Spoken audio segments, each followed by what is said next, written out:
नमस्ते दोस्तों, हमारा नाम डॉक्टर विक्रांत सिंह तोमर है। Project self incorporation, USA, Bharat, United consciousness और तपन चौरे फाउंडेशन की तरफ से आप सभी का हार्दिक स्वागत है।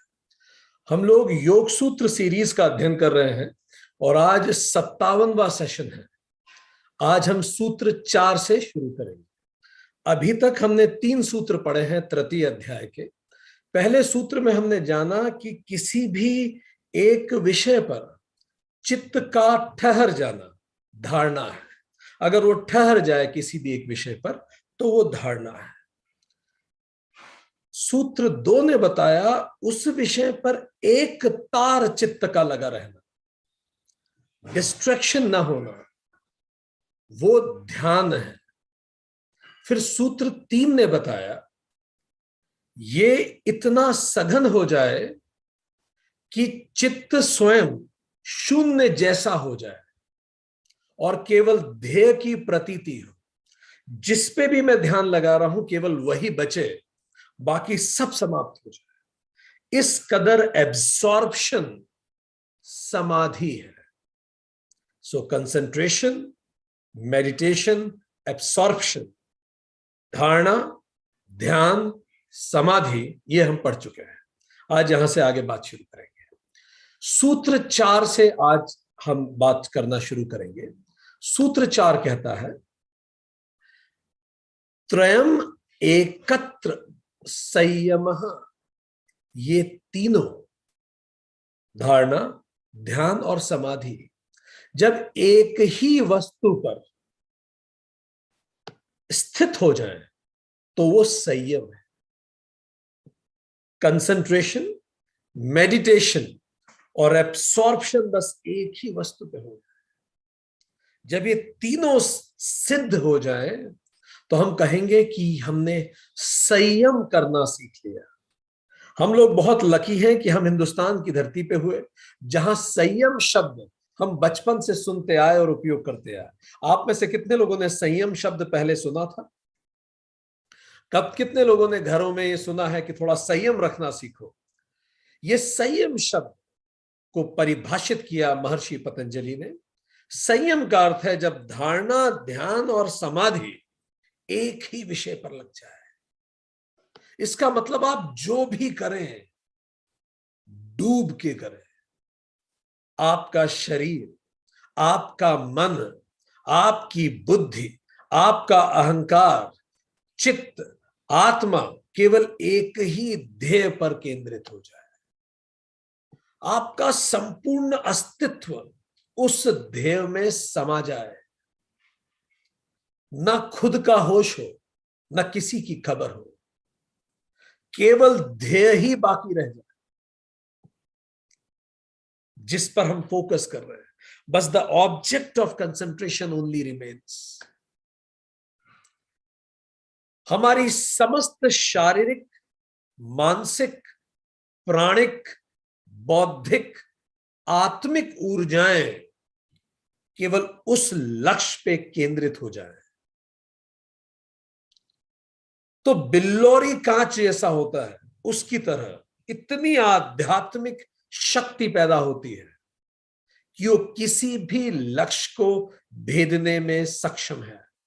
और इसी अवस्था को संयम कहा जाता है। संयम एक ऐसी अवस्था है जब हमारा अपना अस्तित्व मिट जाता है और हम केवल ध्येय में लीन हो जाते हैं। कल्पना कीजिए यदि ऐसा संयम हम पढ़ाई में लगा ले तो। आप कोई एंट्रेंस एग्जाम दे रहे हैं और आप में क्षमता है कि आप अपने मन को संयम कर सके। ऐसा संयम यदि अध्ययन में हो जाए तो शैक्षणिक प्रवीणता होगी। ऐसा संयम यदि रिश्तों में हो जाए तो प्रेम की पराकाष्ठा होगी। जब आप किसी व्यक्ति से मिल रहे हैं, बात कर रहे हैं तो उसमें पूरा डूब जाए। इस कदर उसे अटेंशन दें कि उसको महत्व महसूस हो। यदि ये सही हम कार्य में करना शुरू करें तो कार्य में कौशल स्वाभाविक आएगा। जो भी मैं कर रहा हूं उसको पूरा डूब के करो। ये संयम यदि मैं भोजन में करूं तो ऊर्जा का चरम होगा, और यदि ये संयम मैं अपने जीवन में लाऊं तो जो भी ध्येय मैं निश्चित करूंगा, जो इस संयम का केंद्र होगा, उसकी प्राप्ति निश्चित है। Single pointed, undisturbed, undeviated, 100% focus on something, तो कोई भी लक्ष्य प्राप्त करने योग्य है, अपने आप हो जाएगा।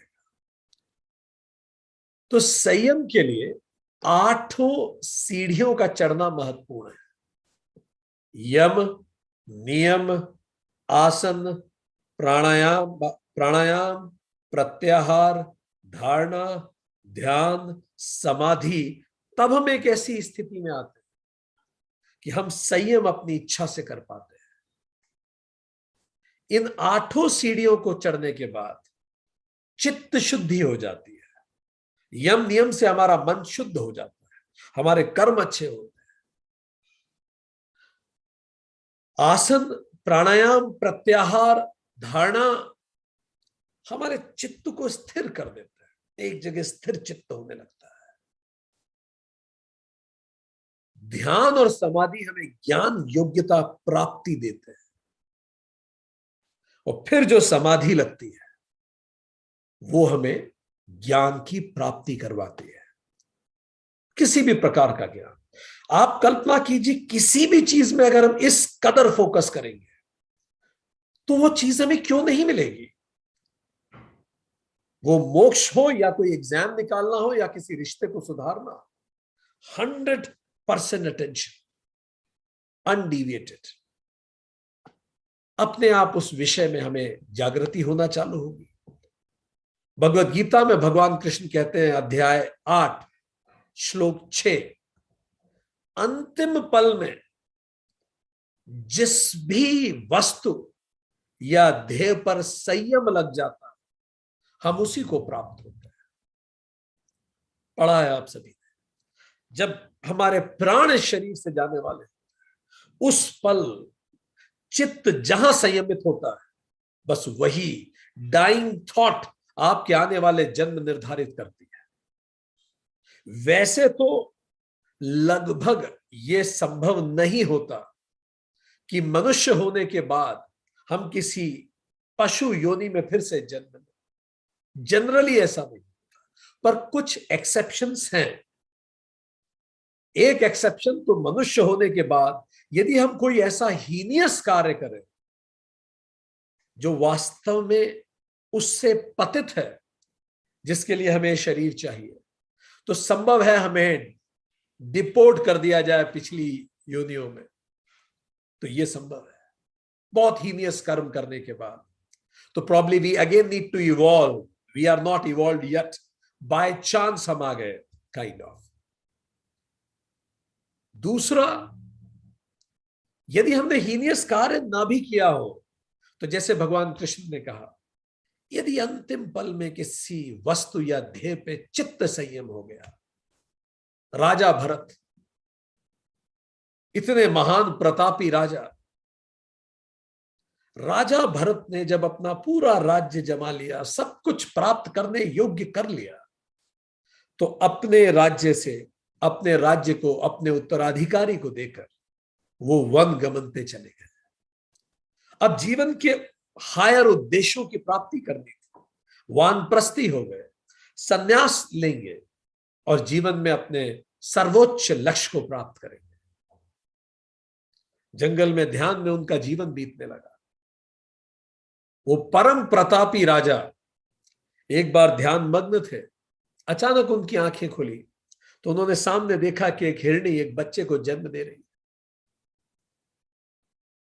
बच्चे को जन्म देने की उस अत्यधिक पीड़ा में उस हिरणी की मृत्यु हो गई, और बच्चा जो गिरा, जैसे उसका जन्म हुआ, वो पास में एक जल की धारा में गिर पड़ा। अचानक ममता जाग उठी। राजा, या हम कहें सन्यासी, या हम कहें वानप्रस्थी भरत के दिल में। वो तुरंत गए और उन्होंने शेरनी के बच्चे को बचाया। उन्होंने उसको वहीं अपने पास रखा, पाला पोसा बड़ा किया।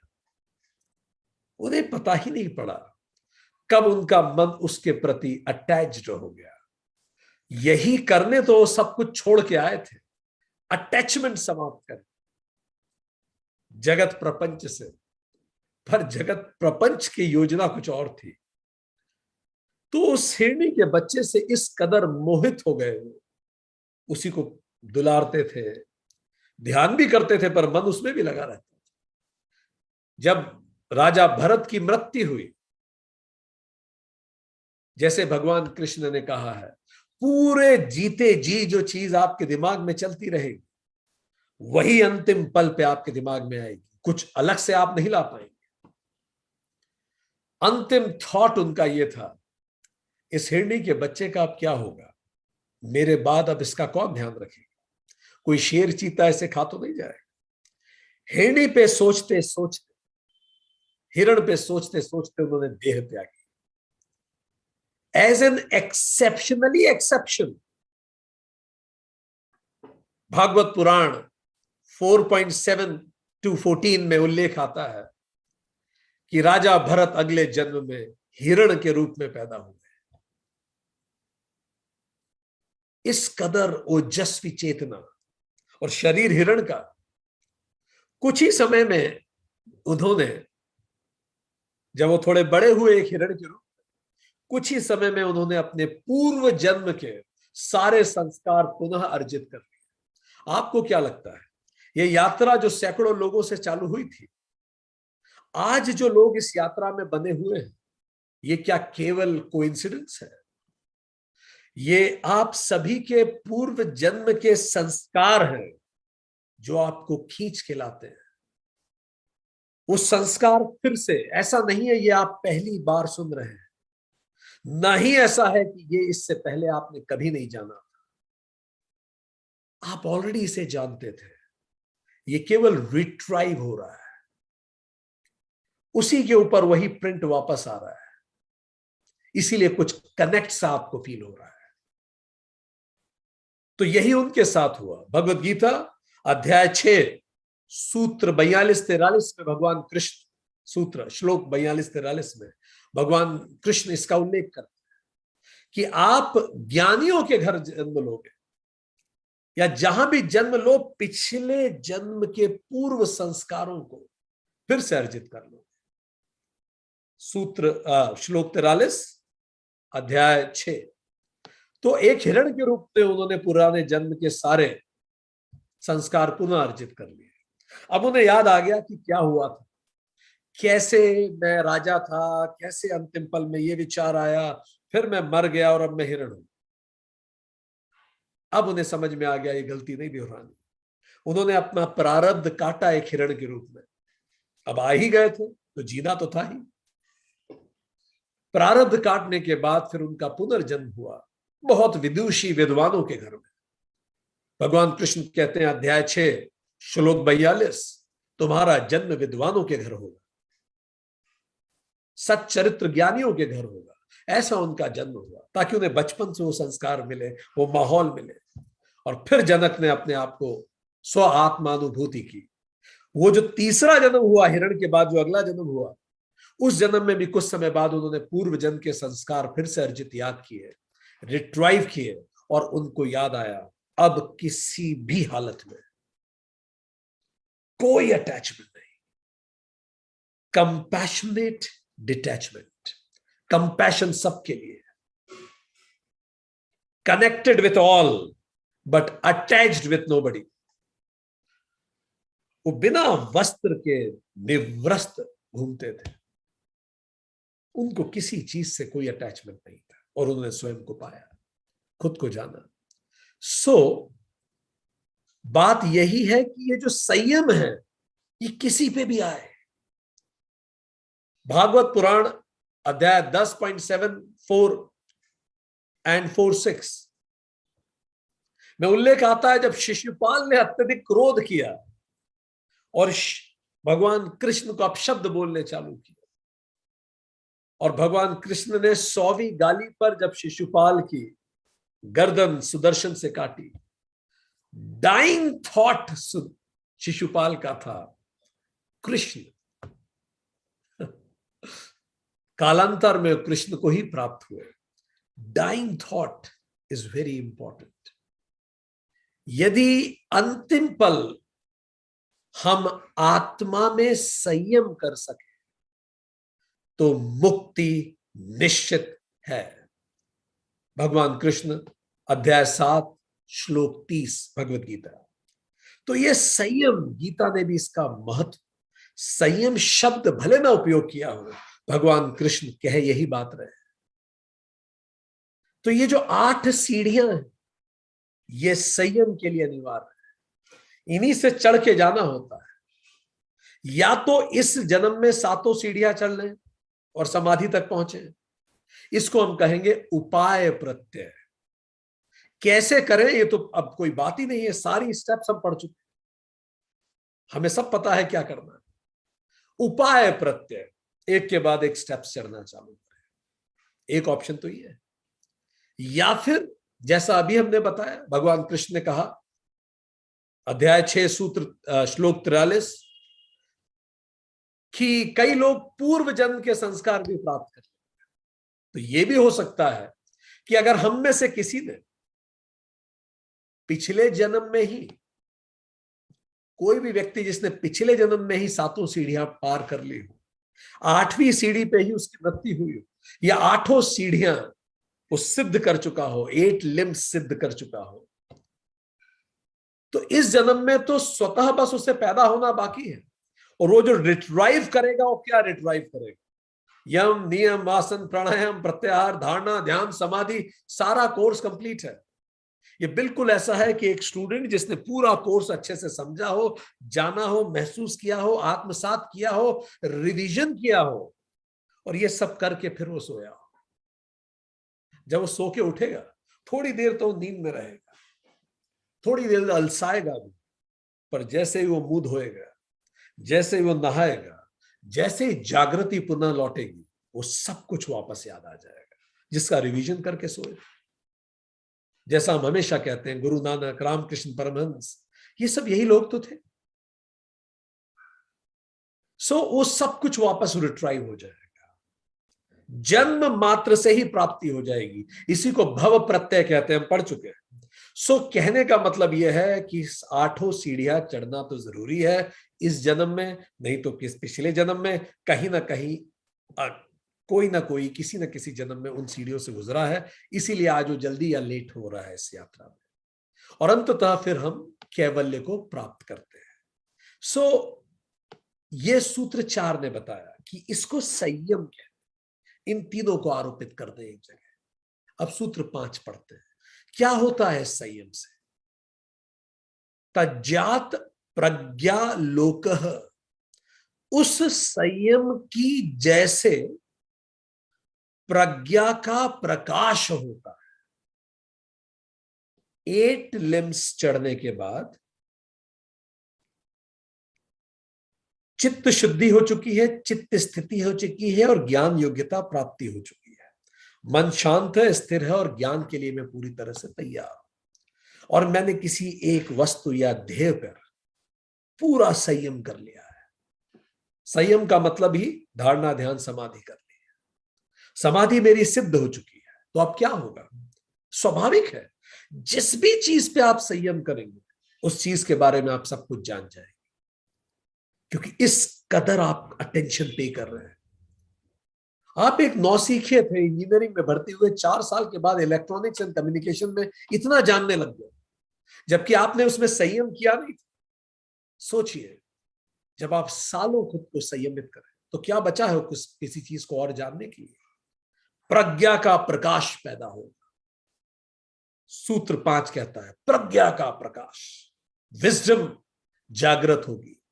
इसी को अध्याय 2 योग सूत्र 26 ने कहा था, विवेक ख्याति पैदा होगी। याद कीजिए, हम पढ़े, इसी से विवेक ख्याति पैदा होती है, ज्ञान मिलता है उस चीज का। भले हम आत्मा पर केंद्रित करें तो आत्मज्ञान मिल जाए, सब्जेक्ट पे केंद्रित करें तो सब्जेक्ट का विवेक ख्याति हो जाएगी। इसी को अध्याय 1 सूत्र 48 ने कहा था ऋतम भरा प्रज्ञा। याद कीजिए तीनों, प्रज्ञा का प्रकाश अध्याय 3 सूत्र 5, अध्याय 2 सूत्र 26 विवेक ख्याति, अध्याय 1 सूत्र 48 ऋतम भरा प्रज्ञा। वो एक ही बात है, सत्य का ज्ञान होता है। जब हम अंतिम वक्त पर या फिर जब हमारी संयम सध जाता है आत्म पर, भले अंतिम वक्त छोड़ भी दे, जैसे ही आत्मा पर संयम सधता है तो हमें आत्मज्ञान की तैयारी होती है और अविद्या का नाश होता है। ठीक, विवेक ख्याति मिली। विवेक का मतलब सत्य और असत्य का ज्ञान हुआ, अविद्या का नाश हो गया। ठीक, हम पढ़ चुके हैं पिछले अध्याय में, अविद्या ही कारण है सारे क्लेश का। तो अविद्या का नाश होगा। अविद्या का नाश कौन करेगा? सूत्र 26 बता चुका है, विवेक ख्याति से अविद्या का नाश होता है। विवेक कैसे आएगा? सत्य असत्य का संयम से आएगा। संयम कैसे? पूरे लिम्स को कवर करने से। तो जैसे अविद्या का नाश होगा, पुरुष और प्रकृति का संयोग समाप्त हो जाएगा। मैं रहूंगा तो जगत में, पर कमल की तरह रहूंगा, कीचड़ से ऊपर, जैसे ओस की बूंद पत्ते पे होती है। मैं यही रहूंगा, नौकरी करूंगा, रिश्तेदारी सब निभाऊंगा, पर मैं गृहस्थ वैरागी। मैं राजा भरत की तरह राजकाट करूंगा, आसक्ति नहीं होगी, एक प्रतिनिधि के रूप में देश चलाऊंगा, योगी बन के जीऊंगा, नौकरी भी करूंगा, गृहस्थ भी रहूंगा, पर डिटैच्ड, कंपैशन रहेगा। पुरुष प्रकृति का संयोग समाप्त। सूत्र 24 अध्याय 2 योग सूत्र ने यह बात कही थी। अब जैसे पुरुष प्रकृति का संयोग समाप्त हो गया, तो दृष्टा और दृश्य का भी संयोग समाप्त हो जाए। बिल्कुल क्लियर हो जाएगा, मैं दृष्टा हूं और ये सब दृश्य है, ये सब प्रपंच है। अध्याय 2 सूत्र 17, ये भी दूरी हो गई, गैप बन जाएगा, समस्त दुख समाप्त हो जाएंगे। अध्याय 2 सूत्र 12 से 16 बताता है दुख होते ही इसीलिए है क्योंकि दृष्टा खुद को दृश्य मानने लगता है, और सारे क्लेश खत्म हो जाएंगे क्योंकि क्लेश पैदा ही अविद्या से होते हैं। सूत्र 3 से 11 अध्याय 2 योग सूत्र, सारे क्लेश समाप्त हो जाएंगे जिन पे हमने बात की थी, क्लेश। और दृष्टा अपने स्वरूप में स्थापित हो जाएगा। अध्याय 1 सूत्र 3, बिल्कुल शुरुआत में हमने पढ़ा था, जब दृष्टा खुद के स्वरूप को जानते हैं और कैवल्य का मार्ग प्रशस्त हो जाएगा। सो ये होगा संयम से। ठीक, पूरी जो साइकिल हम अभी तक पढ़ते आए थे वो पूरी साइकिल रिवर्स होगी। साइकिल अभी तक क्या थी? ठीक, साइकिल ये थी कि क्लेश से दुख होता है। दुख क्यों होता है? क्योंकि दृष्टा दृश्य संयोग हो जाता है। दृष्टा दृश्य संयोग क्यों होता है? क्योंकि पुरुष प्रकृति का संयोग हो जाता है। पुरुष प्रकृति संयोग क्यों है? क्योंकि अविद्या है। बिल्कुल उल्टा अब सब खत्म होता जा रहा है। विवेक ख्याति अविद्या को खत्म करेगी, अविद्या पुरुष प्रकृति का संयोग को खत्म करेगी, पुरुष प्रकृति का संयोग दृष्टा दृश्य के संयोग को खत्म करेगी, दृष्टा दृश्य के संयोग से दुख खत्म होगा, दुख से क्लेश खत्म होंगे, और फाइनली दृष्टा स्वयं में स्थापित हो जाएगा। सो संयम हमें कैवल्य तक पहुंचा देगा। महर्षि पतंजलि ये बात बता रहे हैं। अच्छी बात है, very encouraging, everybody should appreciate that. But अब प्रश्न उठता है, फिर ये संयम साधना कहां से शुरू करें? शुरू तो वहीं से करना है, यम नियम से। संयम साधना कहां से शुरू करें? फिर भी तो और थोड़ी हमारी मदद करते हैं। सूत्र 6 में बताते हैं, तस्य भूमिषु विनियोगः, उस संयम को स्थूल, सूक्ष्म और सूक्ष्मेतर आदि विभिन्न समाधि भूमियों में क्रम से विनियोग या प्रयोग करना चाहिए। उस संयम को स्थूल, सूक्ष्म और सूक्ष्मेतर आदि विभिन्न समाधि भूमियों में क्रम से प्रयोग करना चाहिए। कितने कंपैशनेट लोग हैं ये। इन्हें पता है कि बच्चों की तरह हम तुरंत ऑब्जेक्टिव पे लपकेंगे, तो उन्होंने कहा ऐसे नहीं करना। संयम कहां से शुरू करें? संयम मतलब धारणा, ध्यान, समाधि। 100% फोकस। कहां से शुरू करें? उन्होंने कहा स्थूल से शुरू करो। हम सभी से बात कर रहे हैं, स्थूल से शुरू करो। आज से कसम खाओ, जब पढ़ूंगा तो केवल पढ़ूंगा, और दिमाग कहीं और जाएगा तो चश्मा उतारूंगा, किताब बंद करूंगा और चलो जाऊंगा। आधा अधूरा नहीं जीऊंगा। पढ़ूंगा तो केवल पढ़ूंगा। स्थूल से शुरू करो, किताबों से शुरू करो, खेल से शुरू करो, रिश्तों से शुरू करो, करियर से शुरू करो, भोजन से शुरू करो, कार्य से शुरू करो, कहीं से भी शुरू करो। स्थूल से शुरू करो। ये थोड़ा सरल है, करके देखो। अब से कंप्लीट फोकस। ठीक, फिर इस स्थूल से थोड़े सूक्ष्म में शिफ्ट हो जाएंगे। जब धीरे धीरे करने लगेंगे, सूक्ष्म क्या है, तो इस स्थूल की तुलना में सूक्ष्म क्या है? यम नियम, ये योग, यम नियम, आसन, प्राणायाम, प्रत्याहार, ये सूक्ष्म है उसकी तुलना में। प्राणायाम करें तो पूरा उस पर फोकस, प्रत्याहार करें तो उस पर फोकस, आसन करें तो ऐसा नहीं है कि इधर उधर भी देख रहे हैं, आसन कर रहे हैं। Complete absorbed whatever you are doing. ठीक, फिर सूक्ष्मेतर पे जाइए, फिर धारणा, ध्यान और समाधि पे शिफ्ट हो जाइए। ऐसे करें। इसी तरह से धीरे धीरे हम इवॉल्व होंगे, महर्षि पतंजलि ने कहा। उन्होंने कहा ऐसा क्यों? विज्ञान भिक्षु बताते हैं, जैसे जो आप, एक धनुर्धर है, वो तीर कमान चलाना सीखता है, तो उसका जो लक्ष्य होता है, वो जो गोले गोले बने होते हैं, पहले बाहर लगता है निशाना, फिर बीच में, फिर धीरे धीरे अंतिम में लगने लगता है। तो स्थूल, सूक्ष्म, सूक्ष्मेतर, धीरे धीरे प्यूरिटी की तरफ बढ़ना चालू करते हैं। धीरे धीरे शुद्धता बढ़ती जाएगी। जैसे वाचस्पति मिश्रा कहते हैं, हरिद्वार से ऋषिकेश, ऋषिकेश से गंगोत्री जैसा मन होने लगेगा और शुद्ध होने लगेगा। तो क्रम से इसको शुरू करें। क्रम से संयम बढ़ाने से फिर भटकाव नहीं होता। एक एक सीढ़ी चढ़ के चढ़ने से गिरने की संभावना कम होती है। जितनी सीढ़ी हम सिद्ध कर चुके हो, फिर उसका नाश नहीं होता। भगवान कृष्ण ने कह दिया है, जितनी सीढ़ी तुम चढ़ लोगे वो हो गई। वो बिल्कुल चार्टेड अकाउंटेंट के पेपर की तरह है, जितने पेपर क्लियर हो गए, अब अगले अटेम्प्ट में अगले पेपर की तैयारी करो। ठीक,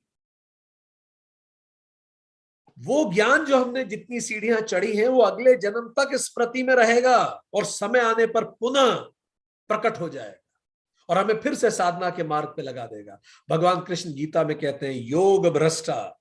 अर्जुन कहता है, आपने तो गीता पढ़ी है, अर्जुन कहता है घबरा के, कहीं ऐसा तो नहीं होगा कि मैं इन बादलों की तरह छिन्न विच्छिन्न हो जाऊंगा, ना मुझे जगत मिला और ना ही परमात्मा जगदीश्वर मिला, ऐसा तो नहीं होगा मेरा हाल। तो कृष्ण उसे कहते हैं कि मेरे भक्तों का कभी नाश नहीं होता। अध्याय 6 श्लोक 40 भगवत गीता, मेरे भक्तों का कभी नाश नहीं होता। तुम्हारी ये यात्रा कभी बेकार नहीं जाएगी। एक एक प्रयास जो तुम आज कर रहे हो, वो तुम्हारे साथ रहने वाला है। इन्हीं प्रयासों से हम इवॉल्व होते हैं। तो आज से संयम शुरू करें। 100% focus on whatever we are doing. भले क्लास अटेंड कर रहे हैं तो अब सब्जी काटते हुए क्लास नहीं अटेंड। भोजन, पढ़ाई, चर्चा, रिश्ते, कार्य, खेल, इसमें शुरू करें। वाचिक संयम, जब मैं बोलूं तो बोलूं कंप्लीट अवेयरनेस से। स्थूल संयम शुरू करें। एक भी शब्द मुंह से निकल गया, ये स्थिति ना हो। सोचा, समझा, विचारा, नपा, तुला, शब्द मुंह से निकले। क्या बोलना है, कब बोलना है, कहां बोलना है। 100% attention on the choice of words, speech, tone. इस कदर वाचिक संयम करें। मानसिक संयम करें। 1 थॉट एट ए टाइम, एक बार में एक विचार, एक बार में एक विचार। जो भी मैं कर रही हूं, ऑफिस में मेरे पास 10 काम है, perfect, let me complete this work and let me then shift to another work. If अगर 5 काम मुझे एक साथ आ रहे हैं, तो मैं क्या करूं? 1 थॉट एट ए टाइम। एक काम जब मैं कर रहा हूं, उस पल तो केवल उसी पे ध्यान दूं। नहीं तो इसमें भी गलतियां होंगी, उसमें भी गलतियां होंगी, उसमें भी गलतियां होंगी, उसमें भी गलतियां होंगी। सो इट इज इंपॉर्टेंट मानसिक संयम, जीवन में संयम, one day at a time. आज का दिन सुंदर बनाओ, फिर कल, आज का दिन सुंदर बनाओ, परसों भी नियम ये, आज का दिन सुंदर बनाओ। रिश्तों में संयम, जितनी बार मैं उस व्यक्ति से मिलूं, जो भी व्यक्ति जिससे भी मेरा रिश्ता है, हर मोमेंट ऑफ टच, जब भी मैं उससे मिलूं, उस मोमेंट को सुंदर बनाओ। दिन भर में हम हमारे घर में जिनके साथ रहते हैं, हम हमारे घर के बाहर ऑफिस में जिनके साथ रहते हैं, जो भी रिश्ते नातेदार हैं हमारे, उनसे मैं जब भी बात करूं, जब भी इंटरेक्ट करूं, मेरा उद्देश्य होना चाहिए इस पल को सुंदर बनाऊं। Let me increase the quality of every moment and then the quality of life will automatically improve. This is स्थूल संयम, कंप्लीट एब्सॉर्प्शन, डूब के, one issue at a time.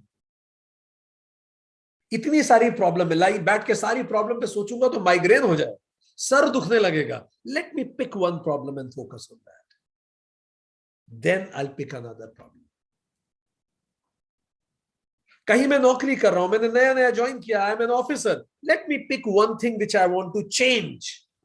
मेरे आने और मेरे जाने के बीच में, मेरे 6 साल के, 3 साल के, 2 साल के टेन्योर में, ये एक चीज बदलनी चाहिए। Pick one thing, focus 100%। आप देखेंगे जीवन बेहतर होने लगेगा, रिश्ते, नौकरी बेहतर होने लगे। तो वो कह भी रहे हैं, आप स्थूल से चालू करो, इट विल बी इजियर, सरल होगा, and you will evolve like this. पर कई बार लगता है कि ये 8 लिम्स बहुत ज्यादा है, they are really too much. तो क्या करें? ये भी महर्षि पतंजलि बता चुके हैं कि अगर इतना सब पढ़ के मन भर जाए कि ये तो बहुत डिफिकल्ट है भाई, पता नहीं कितने जन्म लगने वाले हैं, तो सिंपलेस्ट तरीका क्या? सूत्र 23 अध्याय 1 योग सूत्र, ईश्वर प्राणिधान, ईश्वर प्राणिधान करो, सरेंडर टू द डिवाइन। ये शॉर्टेस्ट है, ये शॉर्टेस्ट है। भगवान कृष्ण भी बार बार कहते हैं, मामेकम शरणम व्रज, सब तू छोड़, नहीं समझ में आ रहा तो छोड़ दे, सरेंडर टू मी। लाओ त्से महान चीनी विद्वान हुए, वो देखते थे कि नदी में हड़कंप मच रहा है, ढूंढ मच रही है, एक व्यक्ति डूब गया है नदी में, ढूंढ रहे थे लोग नदी में कूद कूद के। अचानक एक डेड बॉडी ऊपर आ गई, हवा में पानी पे फ्लोट करने लगी। लाओ त्से चकित हो गए कि आदमी जब तक जीवित रहा होगा, इसने बचने की, तैरने की कितनी कोशिश की होगी, कितनी कोशिश की होगी तैरने की, पर वो तब तैर नहीं पाया, और जब मर गया तो तैर रहा है, जब तैरना चाहता था तो मर गया तो तैर रहा है, ऐसे कैसे? तो लाओ त्से ने जब विचार किया तो उसने कहा, सारा तनाव ही संघर्ष का है।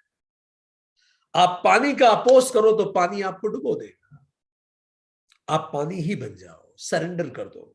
महानतम तैराक आपको ये बताएंगे कि वो पानी के साथ एक हो जाते हैं, संघर्ष समाप्त कर देते हैं, कंप्लीट सरेंडर। तो their body starts floating on the water, उनकी बॉडी वाटर पे फ्लोट करती है। Surrender is the key. कहते हैं निर्बल के बल राम, निर्बल का सबसे बड़ा बल स्वयं प्रभु राम है। सुग्रीव को उन्होंने मदद की, वो निर्बल था। विभीषण को उन्होंने मदद की, वो निर्बल था। शबरी को उन्होंने प्रेम दिया, वो निर्बल थी। गिलहरी एक छोटी सी, बिल्कुल कमजोर सी, जब पुल बनता था खुद को पानी में जाके गीला करती, वो इतना निर्बल महसूस कर रही थी, मैं क्या करूं, राम का कार्य हो रहा है और मैं चुपचाप बैठी रहूं, लेट मी कंट्रीब्यूट, हालांकि मैं निर्बल हूं। वो भी पानी में गई, उसने खुद को गीला किया और झटका, रेत को ले जाके उस पे ब्रिज पे झटकना चालू किया, कुछ रेत के कण तो मैं भी डालूं। श्री राम ने उसको भी उठा के प्रेम से हाथ फेरा, निर्बल के बलराम, और उन्होंने कहा मैं तुम्हें देखता हूं, I observe you, I see you. Manthara और कैकेयी जब सब उन्हें धिक्कारते थे, और जब राम 14 साल के वनवास के बाद वापस आए,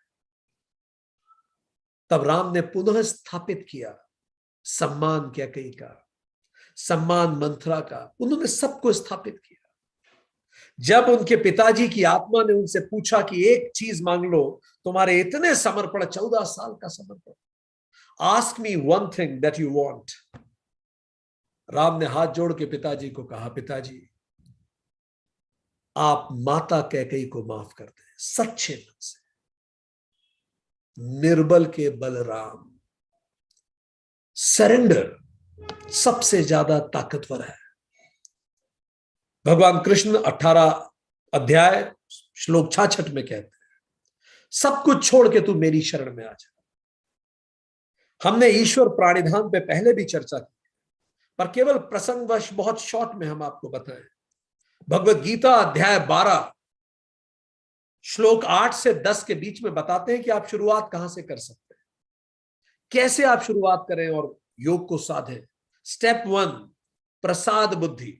कम से कम यहां से शुरू करें। ईश्वर प्राणिधान कैसे शुरू करें, कम से कम यहां से शुरू करें। स्टेप 1, अध्याय 12 श्लोक 11, अपने सारे कर्मफल ईश्वर को अर्पित कर दे, जो रिजल्ट मिले प्रसाद बुद्धि, जैसी तेरी इच्छा प्रभु। ये कर सकते हैं, ये शुरुआत हो गई ईश्वर प्राणिधान। फिर धीरे धीरे स्टेप 2, ईश्वर अर्पणम बुद्धि 12.10, अब सारे कर्म ईश्वर को अर्पित कर दे, निष्काम भाव से कर, कोई कामना नहीं, सारे कर्म तुझे प्रस्तुत। क्या मिलेगा, इससे क्या होगा, सब सही काम है, अच्छा है, let's go for it. Step 3, विभूति उपासना 12.9, हर प्राणियों में उस परमात्मा को देखना शुरू करें, घट घट में राम। स्टेप 4, विराट उपासना, अब हर राम में ही हर प्राणी को देखें,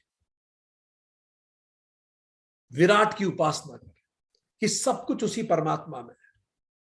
और अंतिम स्टेप 5, अक्षर उपासना, अद्वैत और अनन्य भाव से अहम ब्रह्मास्मि सोच की उपासना करें। ये स्टेप्स हैं ईश्वर प्राणिधान का, कंप्लीट सरेंडर, कंप्लीट सबमिशन। और जब हम इसका अभ्यास रेगुलर करते हैं तो हमें बाकी किसी स्टेप्स की भी जरूरत नहीं होती।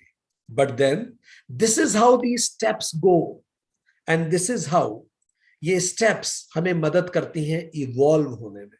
Late me show you so that you will have a better idea how these steps actually work. Fine. So this is what we are talking about.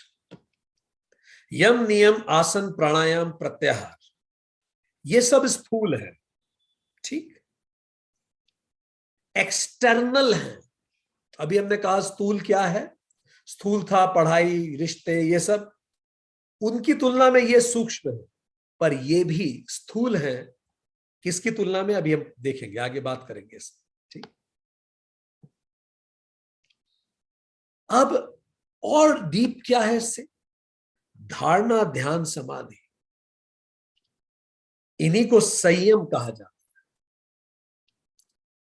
ये इंटरनल हो गए, ये सूक्ष्म हो गए। धारणा ध्यान समाधि सूक्ष्म है, ये स्थूल है, रिलेटिव है। ये इन्हीं तीनों को संयम कहते हैं और इसी को संप्रज्ञात समाधि कहते हैं। लक्ष्य को प्राप्त, लक्ष्य क्या है, कैवल्य, ठीक। जब हम लक्ष्य की तरफ बढ़ते हैं तो ये तीनों, ये पांचों तो एक्सटर्नल है, दे आर एक्सटर्नल। इन पांचों की तुलना में ये तीनों इंटरनल है। क्यों है इंटरनल, ये लक्ष्य के ज्यादा करीब, ये लक्ष्य के जल्दी हमें लेके जाएंगे। सो वो एक्सटर्नल है, ये इंटरनल है। वो स्थूल है, ये सूक्ष्म है। इससे मिलती है विवेक ख्याति। जब मैं संयम साधता हूं तो प्रज्ञा का जन्म होता है, विवेक ख्याति। विवेक का मतलब सत्य असत्य को जान पाना, माया को समझ पाना, जगत प्रपंच हर चीज में देख पाना। इससे जो समाधि शुरू होती है उसको हम कहते हैं सबीज समाधि, और फिर आती है निर्बीज समाधि। सो ये निर्बीज और सबीज ये इससे भी इंटरनल है। तो देखिए, उसकी तुलना में ये इंटरनल है, इसकी तुलना में ये इंटरनल है, ये और करीब ले जा रहा है आपको लक्ष्य के। लक्ष्य क्या है? कैवल्य। तो जो लक्ष्य के करीब है वो इंटरनल है, सूक्ष्मतम है, बस ये रिलेटिव है, something which is closer to the object. इसी को असंप्रज्ञात समाधि कहते हैं। तो इन दोनों समाधियों में अंतर कहां से शुरू हो रहा है? विवेक ख्याति। विवेक ख्याति के बाद असंप्रज्ञात समाधि चालू हो जाती है, विदाउट एन एड, कोई एक्सटर्नल एड की जरूरत नहीं। ठीक, तो विवेक ख्याति आने के बाद हम किसी एक्सटर्नल ऑब्जेक्ट की जरूरत नहीं है हमें समाधि की। ये बहुत सूक्ष्मतम समाधि होती है। इनको सबीज और निर्बीज समाधि में डिवाइड किया जाता है। अब जरा ध्यान दीजिए। ठीक, अगर आप नोटिस करें तो सबीज समाधि में ये दोनों आ रही है। सबीज समाधि का मतलब मन में अंदर एक बीज रह जाता है वासना का, अभी वो बीज खत्म नहीं हुआ। तो सबीज समाधि में संप्रज्ञात भी होगी और असंप्रज्ञात भी होती है। ठीक, संप्रज्ञात और असंप्रज्ञात का अंतर क्या है? संप्रज्ञात का मतलब किसी एक्सटर्नल ऑब्जेक्ट पे ध्यान लगाना, कोई ऑब्जेक्ट चाहिए मुझे ध्यान लगाने के लिए। असंप्रज्ञात, मुझे कोई ऑब्जेक्ट नहीं चाहिए, नो एड इज नीडेड। प्रज्ञा के ये परे है, विवेक ख्याति के बाद चालू होती है संप्रज्ञा, ये प्रज्ञा के भी परे है। ये सत्य को जानने के बाद आप केवल खुद पे ध्यान लगा पाते हैं। ठीक, और जब ये सघन होता है तब वो अंतिम में बीज भी खत्म हो जाता है, तो आखिरी में आती है निर्बीज समाधि। ठीक, तो सबीज समाधि दोनों प्रकार की होती है, असंप्रज्ञात एवं संप्रज्ञात। निर्बीज समाधि हमेशा असंप्रज्ञात ही होती है, ऑब्वियसली ये अहम ब्रह्मास्मि पे ही लगती है, एंड फिर हमें कैवल्य प्राप्त होता है। So this is the journey, complete journey. How संयम फॉल्स इन बिटवीन, ये कैसे इनके बीच में आता है, this is the bigger picture for our understanding. Evolution कैसे हुआ? हम अमानव, कुछ लोग अमानव होते हैं, पूरी तरफ से मानव नहीं है, क्षिप्त हैं, विक्षिप्त हैं, मूढ़ हैं 90% ऑफ द वर्ल्ड। ठीक, मानव, बीइंग ह्यूमन, मानव का मतलब जो मनन करे, विचार करे। कैसे हम मानव बनते हैं? यम और नियम साधिए मानव बन जाए। फिर हमें अति मानव बनना है, सुपरमैन, एवेंजर बनना है। तो प्राणायाम और प्रत्याहार साध लीजिए, आसन प्राणायाम प्रत्याहार, शारीरिक रूप से मजबूत, हल्क की तरह, कैप्टन अमेरिका की तरह प्राणायाम साध लीजिए, तो थोर की तरह देवत्व आने लगेगा कुछ समय बाद। आप प्राणायाम, आप सांस रोक सकेंगे। हम पढ़ चुके हैं प्राणायाम में, लोग दिनों दिन सांस रोक सकते हैं। प्रत्याहार साध, पांचों इंद्रियों पर नियंत्रण कर ले, तो आप अति मानव हो जाएंगे, सुपरमैन। और आगे बढ़े, ये तीन साध ले तो आप फिर डिवाइन हो जाएंगे। यही तो संयम है। संयम हमें देवता बना देता है।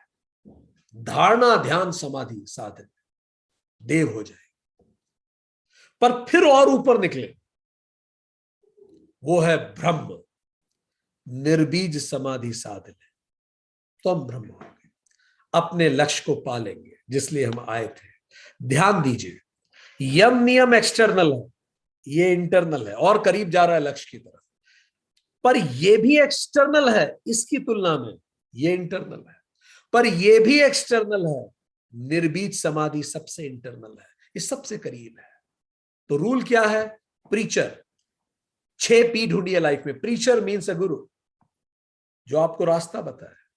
प्रैक्टिस, ये आपको खुद को करना है। डिसपैशन वैराग्य रखिए, परसिस्टेंस लगातार प्रयास, पेशेंस धीरे धीरे परिवर्तन होगा, एंड कीप प्रेयर्स।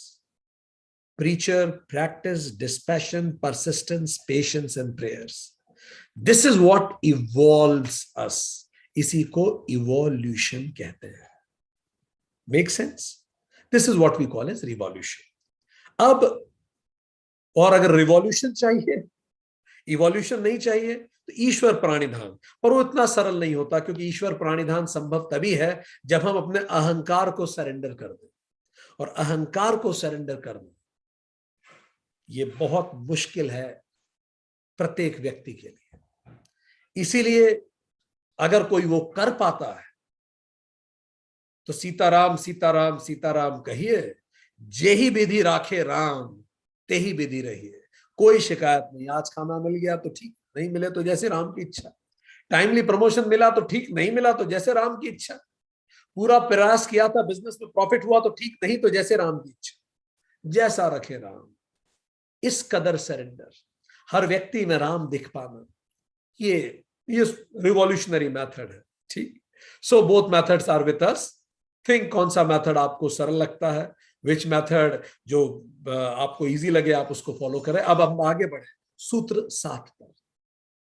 सूत्र 7 वही कह रहे हैं जिसमें हम बात कर रहे हैं, त्रयम अंतरंगम पूर्वेभ्यः, पहले कहे हुए, पूर्वेभ्य कौन से हैं पहले कहे हुए, यम नियम आदि की अपेक्षा ये तीनों अंतरंग है, दे आर इंटरनल। किसकी तुलना में, यम नियम आसन प्राणायाम प्रत्याहार की तुलना में ये तीनों इंटरनल हैं। कौन से तीनों, धारणा ध्यान समाधि इंटरनल है उन पांचों की तुलना में। तो 5 लिम्स एक्सटर्नल, ये इंटरनल, 5 लिम्स बहिरंग, ये अंतरंग है। तो अब ये जो 5 लिम्स पे हमने पहले बात की थी, इनको कहा गया कि ये बहिरंग है, indirectly responsible to achieve the objective. इसीलिए ध्यान दीजिए, उनको साधना पाद में पढ़ाया था, 2nd चैप्टर में। 3rd चैप्टर तो इंटरनल से ही शुरू हुआ है, अंतरंग से शुरू हुआ। अंतरंग मीन्स डायरेक्टली रिस्पॉन्सिबल, ये विभूति पाद में है। इसीलिए आप नोटिस कीजिए, चैप्टर 2 जो था पूरा, वो कंप्लीटली सेक्युलर साधना है। यम नियम आसन प्राणायाम प्रत्याहार कंप्लीटली सेक्युलर है, किसी धर्म से लेना देना नहीं। पर धारणा ध्यान समाधि अब ये सेक्रेड होने लगेगा। आप अपने इष्ट में ध्यान लगाए, सेक्रेड होने लगेगा धीरे धीरे। तो कई जगह क्या किया गया है दुनिया में, कई परंपराओं ने केवल 5 लिंब के आसपास ही अपनी पूरी फिलॉसफी गूंथ ली। जरा समझे हमारे कहने का क्या मतलब है। कुछ लोग आपको आज की दुनिया में ऐसे मिलेंगे, आप जाइए दुनिया में घूमेंगे, आपको मिलेंगे जो ये कहेंगे देखो ये धर्म वर्म हमें नहीं चाहिए। आपको जानकारी हो दुनिया में बड़ी तादाद में लोग रिलीजन को नकार रहे हैं, हालांकि रिलीजन एंड धर्म आर नॉट वन, बट क्या करें, कोई वर्ड भी तो नहीं है। ठीक है, सो बड़ी तादाद में लोग रिलीजन को नकार रहे हैं, चर्च जाना बंद कर रहे हैं, बड़ी तादाद में चेंज आना चालू हो गया है। हम किसी भगवान को नहीं मानते। तो फिर पूछो फिर आप क्या मानते हैं, तो क्या कहेंगे, सुनिए, मानवता परमो धर्म, मानवता ही धर्म है, कोई भगवान नहीं है, बस मानवता ही सबसे बड़ा धर्म है। अपने पड़ोसी के साथ वैसा व्यवहार कहिए जो आपको खुद के साथ पसंद। सत्कर्म करेंगे तो जन्नत मिलेगी, गलत कर्म करेंगे तो जहन्नुम मिलेगा। कर्म सुधारिए, इंसान बनिए, इंसानियत रखिए, बस यही करना है जीवन में। अच्छी बात है, दिस इज नाइस। पर ये किसकी बात कर रहे हैं, ये शुरू की 2 लिम्स की बात कर रहे हैं, यम नियम। तो दुनिया में एक बहुत बड़ी संख्या में रिलीजन भी है जो इसके आसपास गुथे हुए हैं, और बहुत बड़ी जनसंख्या है जो केवल यम नियम को ही संपूर्ण जीवन का उद्देश्य मानती है, and that is fine for them, and we are also fine with that, no worries. इससे क्या मिलता है, अच्छा समाज, अच्छा व्यक्तित्व, अच्छा जीवन जिए, बात खत्म। पर दुनिया में आपको तीसरे प्रकार के लोग भी मिलेंगे। वो ये कहेंगे ये शरीर ही सत्य है, ये बॉडी ही सत्य है। टैटू बनवाएंगे बॉडी पे, कुछ गलत नहीं है टैटू बनवाना, but for them body is everything. यही सत्य है, यही आनंद है, शरीर ही अस्तित्व है, शरीर ही मैं हूं और मैं इसका ध्यान रखूं। जब तक ये है तब तक मैं हूं, बाकी सब बातें फालतू की। ऐसी भी बड़ी संख्या में लोग आपको मिलेंगे। ये किसके आसपास घूम रहे हैं? आसन, शरीर, अच्छा शरीर है, चार्वाक विचारधारा, सब सेकुलर विचारधारा है। आगे बढ़े। कुछ लोग आपको ये भी मिलेंगे कि life is vibrations, only we worship energy, we worship vibrations, there is no God in the world, we just worship vibrations। सांसों का ही अस्तित्व है, सांसें ही मन को रेगुलेट करती हैं। Just be mindful in life, mindfulness, just be in the moment. उनके आध्यात्मिक विकास का चरम क्या है? बी माइंडफुल, इमोशनल इंटेलिजेंट बने। सांसें ही मानसिक और शारीरिक स्वास्थ्य देती है। यह विचारधारा किसके आसपास है? प्राणायाम, अच्छी ऊर्जा। तो आप देखेंगे दुनिया में इन्हीं लिम्स पे पूरे के पूरे धर्म हैं, पंथ बने हुए हैं, सेक्ट्स हैं, क्रीड्स हैं। कुछ कहेंगे कि यार मुझे तो ये सब, मेरे फिलॉसफी ये सब नहीं है, भगवान भगवान मुझे नहीं मतलब है। सिंपल सी बात है, your quality of life depends on your quality of focus. Focus on good things in life and your life will be good. Focus increases effectiveness, focus increases peace, focus increases efficiency. So it's the focus. आप कहां देख रहे हैं आपके जीवन में? प्रत्याहार, अच्छी बुद्धि और मन। पर योग इससे एग्री नहीं करेगा। महर्षि पतंजलि कहेंगे अच्छी बात है, अगर आप इन विचारधाराओं में ही पूरा जीवन बिता देना चाहते हैं, कोई गुरेज नहीं। बट ये जो 3 लिम्स हैं, धारणा, ध्यान, समाधि, they give prospective and significance to all. यही तो प्रोस्पेक्टिव देता है बाकी सबको। ये सब करके क्या, फिर मर जाएंगे एक दिन, बस यही है जीवन। शरीर स्वस्थ रख के मर जाए, कहीं अच्छी जगह फोकस करके मर जाए, अच्छा समाज बना के मर जाएं। Is it why we are born for? It gives a perspective. यही है जो आखिरी की 3 है, वो शुरू के 5 को सिग्निफिकेंस देती है। It gives them a higher objectives and the true purpose of life. इन तीनों के जुड़ते ही आयाम ही बदल जाता है। यही लक्ष्य को आध्यात्मिक बनाता है। इन तीनों के जुड़ते ही निद्रा योग निद्रा बन जाती है। मॉरल साइंस यम नियम कहलाते हैं, क्योंकि हम लंबी यात्रा पे जाने वाले हैं। कसरत आसन बन जाती है, ब्रेथ वर्क प्राणायाम बन जाता है, माइंड रेगुलेशन प्रत्याहार बन जाता है। क्यों? क्योंकि लक्ष्य बड़ा है। इवन गुरु गोरखनाथ जो प्रसिद्ध गुरु हैं, उन्होंने यम नियम को तो जोड़ा ही नहीं है, जबकि यम नियम के आसपास पूरे के पूरे धर्म है इस धरती पे। गुरु गोरखनाथ ने कहा नहीं, वो 2 फर्स्ट यम नियम तो लिम्ब ही नहीं है, 6 लिम्ब ही होते हैं बस। इसलिए नाथ संप्रदाय केवल 6 लिम्ब मानता है योग में। वो कहते हैं बाकी 2 तो सामान्य आचरण है, करना ही है। तो योगी ये कहते हैं कि शुरू के 5 लिम्ब अगर हम वहीं रुक जाएं तो ये बिना शिखर का मंदिर है। It's a flight to nowhere. It's a flight to nowhere. हाँ, उड़ने में मजा बहुत आता है, ये बात अलग है, पर आप कहीं पहुंच नहीं रहे हैं, आप वहीं उड़ते रहेंगे। इसीलिए शुरू के 5 स्थूल है, आखिरी के 3 लिम्ब सूक्ष्म है। शुरू के 5 में शरीर की ज्यादा आवश्यकता है, क्रिया योग है। बाद के जो 3 हैं वो चित्त से संबंधित हैं, ज्यादा अक्रिया योग है।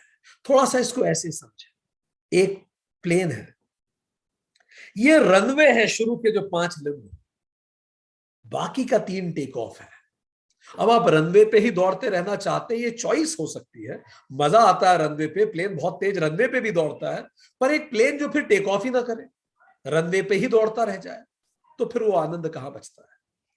सो इसीलिए ये 3 इंटरनल है और वो 5 एक्सटर्नल है। चलिए आगे बढ़े। सूत्र 8। यहां तक जिन सूत्रों में हमने पढ़ा, ये सूत्र ने हमें बताया कि कैसे ये 3 और उन 5 में मूल अंतर क्या है। जब हम इन अंतर को समझ पाए, विद दिस अंडरस्टैंडिंग अब हम अगले सूत्र को समझना शुरू करेंगे ताकि हमें और वो बेहतर समझ में आए। हमने ये जाना इस अंतर से, we understood by this is this that ये जो शुरू के 5 ये एक्सटर्नल है,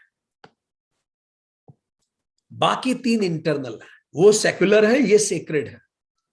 ये 3 हालांकि सबीज समाधि है, बीज बना रहता है, संप्रज्ञात समाधि है, एड होता है इसमें। अभी तक विवेक ख्याति नहीं प्राप्त हुई, वो इनके अंत में प्राप्त होती है, इसका रिजल्ट है।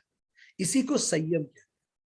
तो कई लोगों ने इसके आसपास ही पूरे रिलीजन बना लिए, जैसा हमने कहा। कई लोगों ने इनके आसपास रिलीजन बनाया, बॉडी के आसपास। कई लोगों ने प्राणायाम पर रिलीजन बनाए हुए, कई इस पे हैं, पर मूल बात यह है। ये इंटरनल है, वो एक्सटर्नल है, महर्षि पतंजलि ने कहा। ठीक, अब थोड़ा सा और आगे इसको समझने का प्रयास करते हैं। सूत्र 8 इसके अगले लेवल पे हमें लेके जाता है। सूत्र 8 कहता है, तद अपि बहिरंग निर्बीजस्य। अब वो कह रहे हैं ये जो सबीज है इससे भी इंटरनल है निर्बीज समाधि। इसका मतलब धारणा ध्यान समाधि जो है ये तो क्या हो गई, एक्सटर्नल हो गई है। इससे भी इंटरनल कौन है, इससे भी इंटरनल है निर्बीज समाधि, जिसपे भी हमने बात की। इट इज मोस्ट इंटरनल, वो सबसे इंटरनल है। अब थोड़ा सा इन दोनों में अंतर समझ लें। सबीज समाधि का मतलब उसमें 5 लिम्ब तो आ ही गए, उसके बाद खास तौर पे 3 लिम्ब, संयम, इसको सबीज समाधि कहते हैं। ठीक है, निर्बीज समाधि सबीज के बाद आती है, जिसपे भी हमने आपको पहले डायग्राम दिखाया था। तो अंतर क्या है सबीज और निर्बीज समाधि में? वो क्यों कह रहे हैं निर्बीज इंटरनल है, सबीज एक्सटर्नल है? ठीक, तो वो ये बताते हैं, थोड़ा समझे। सबीज में चित्त की वृत्तियां बीज रूप में रहती हैं, अंदर ही अंदर रहेगा वो सारी बात बीज रूप में। ठीक, और अवसर आने पर वो फिर से प्रकट हो जाएगा। आपको लगता है आपने क्रोध पे कंट्रोल कर लिया, पर बीज में क्रोध अभी भी है। आप पे लगता है कि आप में काम वासना नहीं है, बीज अभी भी बना हुआ है। मौका मिल गया तो काम वासना फिर से प्रकट। जबकि निर्बीज समाधि में बीज नष्ट हो जाता है, अब वो कभी प्रकट नहीं होगा। सबीज समाधि में ध्येय में चित्त स्थिर हो जाता है। हमने पढ़ा समाधि में ध्येय में चित्त जाके स्थिर हो जाता है, चित्त की वृत्तियां रुक जाती है, बस ध्येय बचता है, बिल्कुल संयम हो जाता है उस चीज। निर्बीज समाधि ये कह रही है यहां चित्त स्थिर नहीं होता, चित्त का ही अभाव हो जाता है, चित्त समाप्त हो जाता है, आप बियॉन्ड चित्त चले जाते हैं। सबीज समाधि संयम से प्राप्त होती है, निर्बीज संयम से भी प्राप्त नहीं होती, ये उससे भी परे है, ये स्वतः होती है। सबीज समाधि संयम से संप्रज्ञात सबीज समाधि मिलती है, मतलब किसी ऑब्जेक्ट पे आप ध्यान लगा रहे हैं, संप्रज्ञात विवेक से ध्यान लगा रहे हैं। संप्रज्ञात सबीज समाधि से विवेक ख्याति मिलती है, सत्य का ज्ञान होता है। और हमने जैसे बताया विवेक ख्याति से फिर आप असंप्रज्ञात समाधि में जाते हैं, इसका मतलब अहम ब्रह्मास्मि पे ध्यान, किसी एक्सटर्नल ऑब्जेक्ट की जरूरत नहीं है। ठीक, तो इस तरह से संयम से सबीज असंप्रज्ञात समाधि पे जाते हैं। निर्बीज समाधि क्या है? ये जो सबीज असंप्रज्ञात है, देखिए असंप्रज्ञात, मैं अहम ब्रह्मास्मि पे ध्यान तो लगा रहा हूं पर बीज अभी भी अंदर। इसीलिए मैंने क्या कहा, सबीज असंप्रज्ञात, वो फाइनली कन्वर्ट होती है निर्बीज असंप्रज्ञात, और फिर लक्ष्य प्राप्त होता है। सभी समाधि में संयम करने से एकाग्र चित्त हो जाता है, निर्बीज में निरुद्ध चित्त हो जाता है। याद कीजिए 5 चित्त की जो बात हुई थी, निरुद्ध चित्त हो जाता है। सभी समाधि के लिए समाधि आवश्यक है, निर्बीज में समाधि भी छोड़ देना पड़ती है, सब छोड़ दे।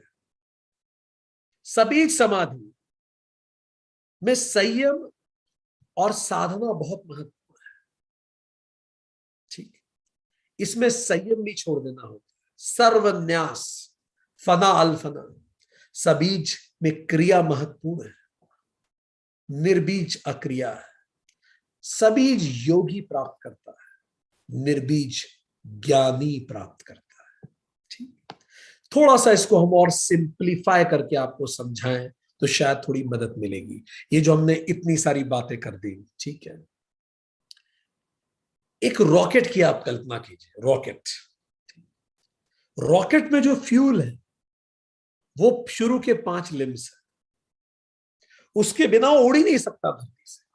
रॉकेट को उड़ना है, उड़ नहीं सकता। फ्यूल जो है 5, वो जरूरी है, 5 लिम्स, यम नियम आसन प्राणायाम प्रत्याहार, ठीक। अब जैसे ये टेक ऑफ करता है, ठीक, अब टेक ऑफ में जब तक ये धरती की ग्रेविटी में है, ये वापस नीचे गिर जाएगा। सो ये धरती की ग्रेविटी में जब तक है, ये क्या है, उड़ते ही धारणा, ध्यान और समाधि ये इसको टेक ऑफ करवा रही है, ऊपर जा रहा है, पर अभी भी धरती की ग्रेविटी में है, बीज बना हुआ है। अगर कहीं फ्यूल रुका तो फट से नीचे गिर पड़ेगा, ग्रेविटी के बाहर नहीं गया है, ठीक है। इसके बाद एक मोमेंट आता है, जिस मोमेंट के बाद ये ग्रेविटी के पार जाने की स्थिति में आप एस्केप वेलोसिटी आती है, वो है विवेक ख्याति। विवेक ख्याति उसको एस्केप देती है, नहीं करना यार ये जगत प्रपंच, आहा कोई दम नहीं है। जैसे राजा भरत को दूसरे जन्म के बाद समझ में आ गया, एस्केप वेलोसिटी आ गई विवेक ख्याति से, और अब ये आउटर स्पेस में चला जाएगा। अब ये निर्बीज समाधि की जोन में चला, अब वापस नहीं आएगा। अब इसको लाओ तो भी नहीं आएगा, अब इसे किसी चीज की जरूरत नहीं है। So this is how it goes, ये इस तरह से चलता है। थोड़ा सा देखें और थोड़ा अगर हम सिंप्लीफाई आपको कराएं तो जैसे 3 हम एग्जाम्पल लें। एक होता है ऑटो, ऑटो आपने देखा होगा भारत की सड़कों पे चलता है। एक होता है प्लेन जो हवा में उड़ता है, एक होता है रॉकेट, ठीक है। सो जरा इन तीनों को देखिए। रॉकेट, देखो रॉकेट का कोई रनवे नहीं होता, ठीक है। रॉकेट आपने देखा रनवे से जा रहा नहीं, रॉकेट तो सीधे ऊपर उठता है। प्लेन को कितना रनवे लेना पड़ता है, कितनी ताकत से दौड़ता है। ऑटो भी दौड़ता है पर ऑटो उड़ता नहीं है। प्लेन और ऑटो के 3 टायर होते हैं क्योंकि इन्हें दौड़ना होता है, पर ऑटो जिंदगी भर नीचे ही दौड़ता रहता है अपने 3 टायर से, गलियों की खाके छानता है। प्लेन हवा में पहुंचता है 3 टायर से ही, ठीक है। रॉकेट तो बिना टायर का होता है। जरा देखें इन तीनों को, जरा हम समझें। ये जो ऑटो है ये शुरू के 5 लिम्स, ठीक, यम नियम आसन प्राणायाम प्रत्याहार, इनसे ये आप कहें ये रनवे है एक तरह से प्लेन का, ठीक है। ये नीचे ही दौड़ते रहे, ये भौतिक जगत में भ्रमण है। अच्छा समाज बनाइए, बहुत महत्वपूर्ण है। अच्छा समाज, अच्छा व्यक्तित्व बनाइए, ठीक है। तो ये भौतिक जगत में भ्रमण है। जबकि जो प्लेन है वो बाद के 3 लिम्स है, धारणा, ध्यान, समाधि। ये प्लेन टेक ऑफ कर जाता है, नीचे दौड़ेगा और फिर टेक ऑफ कर जाएगा, ठीक। ये आध्यात्मिक जगत में भ्रमण है। तो फिर रॉकेट क्या है? रॉकेट वो लोग हैं भाई जिन्होंने पिछले जन्मों में ही 8 चरण कवर कर लिए, तो पूर्व जन्म के संस्कार प्राप्त कर लेते हैं, जैसे गुरु नानक ने किए। कोई रनवे नहीं चाहिए। गुरु नानक जब छोटे से थे आंख बंद करके बैठ जाते थे और रॉकेट ऊपर उड़ जाता था। ठीक है, इसी को भव प्रत्यय कहते हैं, जो योगा रूढ़ होके एक्सपायर हुए। ठीक, ऑटो भौतिक जगत में, प्लेन आध्यात्मिक जगत में, रॉकेट आत्मिक जगत में वो तुरंत स्वभाव को प्राप्त कर लेता है। ऑटो बादलों से प्रभावित होता है, परिस्थितियों से प्रभावित होता है। पानी गिरेगा तो वो ऑटो पे गिरेगा, सब कुछ ऑटो सब चीजों से प्रभावित होता है। यम नियम आसन प्राणायाम प्रत्याहार इन सब चीजों से प्रभावित होते हैं, परिस्थितियों से प्रभावित होते हैं। बट जिसने धारणा ध्यान समाधि सिद्ध कर ली वो तो प्लेन है, वो बादलों के ऊपर उड़ता है। पानी तो नीचे गिर रहा है, अब परिस्थितियां उसे प्रभावित नहीं करती, संयम हो गया है उसे, सुख दुख लाभ हानि वो सबके परे हो गया है, बादलों के ऊपर उड़ रहा है। तो फिर वो रॉकेट, वो तो वायुमंडल के ही परे है, हम बता चुके। वो तो लाभ हानि को लाभ हानि डिफाइन भी नहीं करेगा, ना कुछ लाभ है ना हानि है। ठीक, ऑटो पे ग्रेविटी काम करती है, प्लेन पे भी ग्रेविटी काम करती है। जरा सा अगर प्लेन में स्पीड कम हुई, प्रयास कम हुए, ध्यान कम हुआ, साधना कम हुई, तो आप वापस नीचे गिर पड़े। प्लेन को लगातार ईंधन जरूरत है, रॉकेट को ईंधन की जरूरत नहीं है। रामकृष्ण परमहंस का बचपन का जीवन पढ़िए, ये लोग रॉकेट थे यार। नो, विदाउट ग्रेविटी, निर्बीज समाधि। निर्बीज समाधि रॉकेट है, नो ग्रेविटी, वायुमंडल के पर है, वो वापस नीचे नहीं लाया जा सकता। ठीक, ऑटो 3 टायर पे ही चलेगा, त्रिगुण रज सत तम इनसे प्रभावित होगा। एक टायर पंचर, किसी टायर में हवा ज्यादा, उसी में जीवन चल जाता है। 3 टायर विमान में भी होते हैं, पर यहां त्रिगुण संयम हो चुका है। कितने मजबूत उसके टायर होते हैं आप देखिए, जरा जरा में पंचर होते हैं क्या कभी प्लेन के टायर? बहुत मजबूत होते हैं। और वो प्लेन जब हवा में रहता है तो टायर भी अंदर चले जाते हैं। ठीक है, पर वो टायर रहते हैं अंदर, भले चले जाएं वो रहते जरूर है। तो त्रिगुण दोनों में रहेंगे, ऑटो में भी रहता है, प्लेन में भी रहता है। संयम में भी त्रिगुण तो रहेंगे अंदर, पर वो बैलेंस्ड रहते हैं। इसीलिए ध्यान समाधि में आदमी चला जाता है। पर रॉकेट में तो टायर ही नहीं होते, गुणातीत, तीनों गुणों से परे। ऑटो में जरा सा प्रेशर पड़ा और टायर पंचर। इसीलिए तो आप देखिए ना, कई लोग जो बहुत अच्छे आसन करते हैं, परिवार में जरा सी परेशानी आई, दे में ब्रेक डाउन, तो ब्रेक डाउन हो सकते, बट क्योंकि उन्होंने अभी संयम नहीं साधा है ना। प्राणायाम कर लेंगे, पेट अंदर कर लेंगे, पेट बाहर कर लेंगे, शारीरिक रूप से बिल्कुल फिट है, आचरण बहुत अच्छा है, सब कुछ परफेक्ट है, पर संयम नहीं सधा है। विपरीत परिस्थितियां आते ही शटर हो जाते हैं। जबकि विमान के tyre very heavy pressure bear कर सकते हैं। 300 लोगों को बिठा दीजिए तो भी टायर नहीं बैठेगा। यह होता है संयम, यह होता है एक योगी का संयम। फिर वो रॉकेट ज्ञानी, वहां तो कोई प्रेशर ही नहीं है, ना टायर है, ना कोई पंचर है, ना प्रेशर है। ठीक, सो जो ऑटो हैं, these people they fight in life. उनको युद्ध है, उनके लिए जीवन युद्ध है, संघर्ष करना पड़ता है, क्योंकि इन्होंने 5 लिंब ही साधे हैं। बस संघर्ष करेंगे जीवन में, उतार चढ़ाव आएगा इनके जीवन में। Fight in life. संयम वाले फ्लाइट इन लाइफ।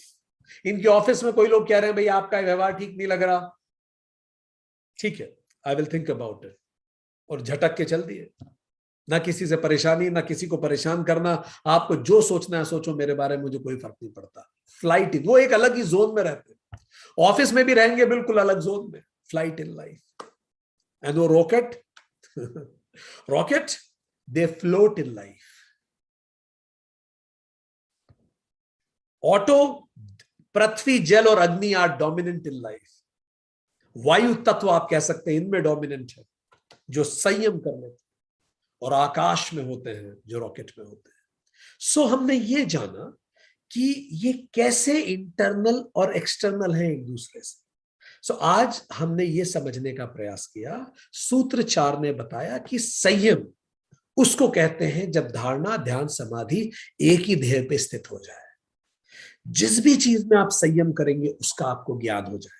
पढ़ाई हो, रिश्ते हो, कर्म हो, भोजन हो, जीवन हो, जो भी आप करें, मृत्यु के समय में जो आप संयम, जहां संयम करेंगे वही अगला जन्म बनेगा। इसीलिए मृत्यु के समय आत्म में संयम करें।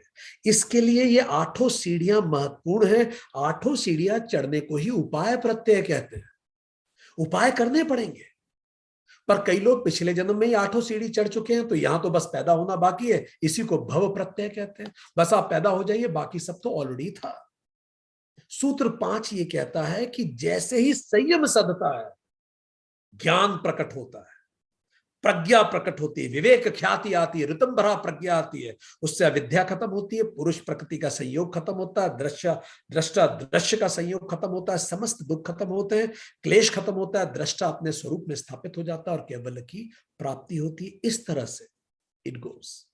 सूत्र 6 कहता है संयम को हमें स्थूल, सूक्ष्म और सूक्ष्मेतर आदि विभिन्न समाधि भूमियों में क्रम बाय क्रम करना चाहिए। पढ़ाई, खेल, रिश्ता, करियर ये स्थूल है। यम नियम आसन प्राणायाम ये सूक्ष्म है। पर यम नियम आसन प्राणायाम भी सूक्ष्म है, किस पर ये भी स्थूल है। किसकी तुलना में? धारणा ध्यान समाधि ये और सूक्ष्म है। तो स्थूल, सूक्ष्म, सूक्ष्मेतर ये रिलेटिव है। और इसी रिलेटिव में धीरे धीरे हमें खुद को साध के, हमें अमानवता से यम नियम जोड़ के मानवता की तरफ जाएं। मानवता से आसन प्राणायाम प्रत्याहार से अति मानव बने। उससे धारणा ध्यान समाधि को जोड़ के देवत्व को प्राप्त करें। संयम मतलब देवत्व, देव वही जिसमें संयम हो। और फिर निर्भीक समाधि से स्वयं ब्रह्म बने। इसके लिए practice, dispassion, persistence, patience, prayer और प्रीचर जरूरी है। तो आज से हम इन सब में शुरू करें। एंड शॉर्टेस्ट मेथड है ईश्वर प्राणिधान। सूत्र 7 में कहा यम नियम एक्सटर्नल है, धारणा ध्यान समाधि इंटरनल है, क्योंकि वो क्लोजर टू द ऑब्जेक्टिव्स है। हमने ये देखा कि कई लोगों ने शुरू के 5 लिंब में ही पूरे धर्म बने हुए, पर फिर ये अधूरा है। ये केवल रनवे है, टेक ऑफ नहीं है। टेक ऑफ है धारणा ध्यान समाधि, देयर यू टेक ऑफ। 100 आत्मानुभूति के लिए आप टेक ऑफ करते हैं। सूत्र 8 और आगे जाके कहता है कि इस सब के अतिरिक्त ये तीनों भी एक्सटर्नल हैं निर्बीज समाधि की तुलना में। धारणा ध्यान समाधि सबीज है, ये भी एक्सटर्नल है, लक्ष्य के और करीब है निर्बीज समाधि। क्योंकि सबीज में चित्त की वृत्तियां रहती हैं, निर्बीज में खत्म हो जाती है। सबीज में पुनः प्रकट होगा, ग्रेविटेशन पुल बचा होता है, इसमें वो भी खत्म हो जाता है। सबीज में चित्त की वृत्तियां रुकती हैं, संयम हो जाता है, यहां चित्त ही खत्म हो जाता है। ये संयम से आता है सबीज, निर्बीज संयम के भी परे है। सबीज समाधि से आता है, ये समाधि के भी परे है। ये क्रिया से जुड़ा है थोड़ा बहुत, वो पूरा क्रिया है। इससे व्यक्ति योगी बनता है, उससे व्यक्ति ज्ञानी बनता है। तो पूरा जीवन एक चॉइस है। हमें ऑटो बनना है, प्लेन बनना है या रॉकेट बनना है। It's a choice. और आप हमसे ये पूछें कि सर जो बाकी लोग जो 8 लिंब ही ना करें, चलिए शुरू के 5 लिंब वाले ऑटो तो हैं, चल तो रहे हैं जल्दी जल्दी, तो अगर वो योग साधना शुरू ही ना करें, किसी भी लिंब में ना जाएं, तो वो लोग वो है, याद है बचपन में हम लोग, पता नहीं आप लोगों ने किया तो नहीं, हमने तो किया है, वो एक टायर होता था साइकिल का और डंडे से मार मार के उसके साथ भागते थे और वही खेल होता था, टायर गिरना नहीं चाहिए। ठीक है। तो बाकी लोग जो ये 8 लिंब को ही शुरू नहीं कर रहे हैं, पहले चरण पे नहीं, ऑटो भी नहीं बनना चाह रहे हैं, वो चक्के को घुमा घुमा के जिंदगी भर दौड़ते रहते हैं। एक दिन चक्का गिर जाता है, जीवन समाप्त हो जाता है। तो जीवन चॉइस है, या तो चक्के के साथ दौड़ेंगे, ऑटो बनेंगे, प्लेन बन के टेक ऑफ करेंगे, या रॉकेट बन के अपने जीवन के उद्देश्यों को पाएंगे। Thank you very much. नमस्ते।